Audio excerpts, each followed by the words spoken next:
আল্লাহ কি নামাজ জোর করে দিছে না নবী খুঁজে আনছে? নবী খুঁজে এনেছেন নামাজ আল্লাহর কাছ থেকে। আল্লাহ, আমি তোমাকে এত কাছ থেকে দেখেছি, রাআইতু রাব্বি ফি আহসানি সূরাতি, এত সুন্দর আমার রব। পৃথিবীর কোন নবী আল্লাহকে দেখে দেখে বলতে পারে নাই যে আল্লাহ আছে। একমাত্র আমাদের নবী আল্লাহকে দেখে বলেছে আল্লাহ আছে। তো বলছে আমার উম্মত কি দেখবে না? দেখতে চায়?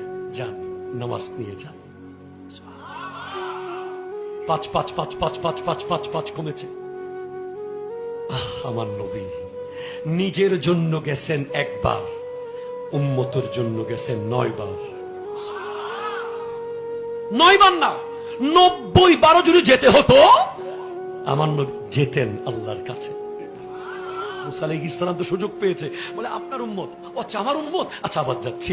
আপনার উম্মত কষ্ট পাবে, আচ্ছা আমার উম্মত কষ্ট পাবে, আবার যাচ্ছি। আপনার উম্মত দুর্বল, আচ্ছা আমার উম্মতের জন্য আবার যাচ্ছি। এভাবে যদি 900 বার 9 কোটি বার যেতে হতো, ওই নবী যেতেন। তুমি সেই নবীর মিলাদের বিরোধিতা কিভাবে কর? ঠিক কিনা জোরে কথা।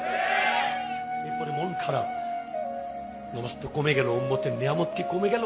না, চাকরি কমেছে, বেতন কমে নাই। পড়বেন 5 ওয়াক্ত, পাবেন 50 ওয়াক্তের সওয়াব।